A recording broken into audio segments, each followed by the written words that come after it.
November 21st, 2023. Memorial of the Presentation of the Blessed Virgin Mary. A reading from the second book of Maccabees.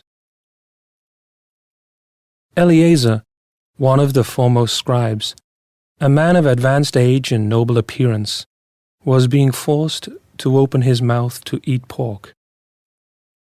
But preferring a glorious death to a life of defilement, he spat out the meat and went forward of his own accord to the instrument of torture, as people ought to do who have the courage to reject the food, which it is unlawful to taste even for love of life. Those in charge of that unlawful ritual meal took the man aside privately, because of their long acquaintance with him, and urged him to bring meat of his own providing, such as he could legitimately eat, and to pretend to be eating some of the meat of the sacrifice prescribed by the king. In this way, he would escape the death penalty and be treated kindly because of their old friendship with him. But Eleazar made up his mind in a noble manner, worthy of his years, the dignity of his advanced age, the merited distinction of his grey hair, and of the admirable life he had lived from childhood. And so he declared that above all, he would be loyal to the holy laws given by God. He told them to send him at once to the abode of the dead, explaining, "At our age it would be unbecoming to make such a pretense. Many young people would think the 90-year-old Eleazar had gone over to an alien religion. Should I thus pretend for the sake of a brief moment of life, they would be led astray by me, while I would bring shame and dishonor on my old age. Even if, for the time being, I avoid the punishment of men, I shall never, whether alive or dead, escape the hands of the Almighty. Therefore, by manfully giving up my life now, I will prove myself worthy of my old age, and I will leave to the young a noble example of how to die willingly and generously for the revered and holy laws." Eleazar spoke thus, and went immediately to the instrument of torture.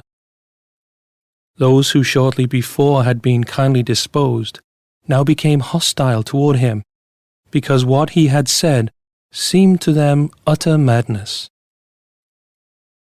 When he was about to die under the blows, he groaned and said, "The Lord in his holy knowledge knows full well that although I could have escaped death, I am not only enduring terrible pain in my body from this scourging, but also suffering it with joy in my soul, because of my devotion to him."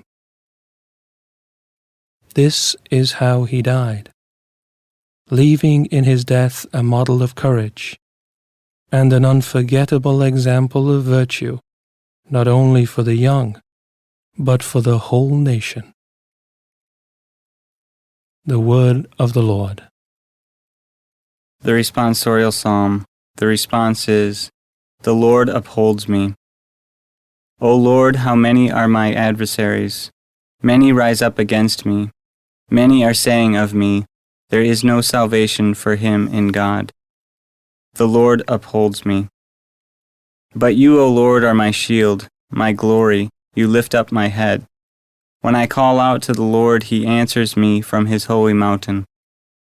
The Lord upholds me. When I lie down and sleep, I wake again, for the Lord sustains me.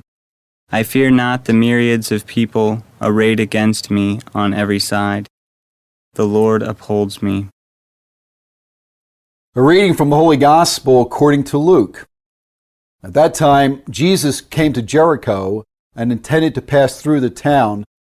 Now, a man there named Zacchaeus, who was a chief tax collector and also a wealthy man, was seeking to see who Jesus was. But he could not see him because of the crowd, for he was short in stature. So he ran ahead and climbed to a sycamore tree in order to see Jesus, who was about to pass that way. When he reached the place, Jesus looked up and said, "Zacchaeus, come down quickly, for today I must stay at your house." And he came down quickly and received him with joy. When they saw this, they began to grumble, saying, "He has gone to stay at the house of a sinner." But Zacchaeus stood there and said to the Lord, "Behold, half of my possessions, Lord, I shall give to the poor, and if I have extorted anything from anyone, I shall repay it 4 times over." And Jesus said to him, "Today salvation has come to this house, because this man too is a descendant of Abraham. For the Son of Man has come to seek and to save what was lost." The Gospel of the Lord.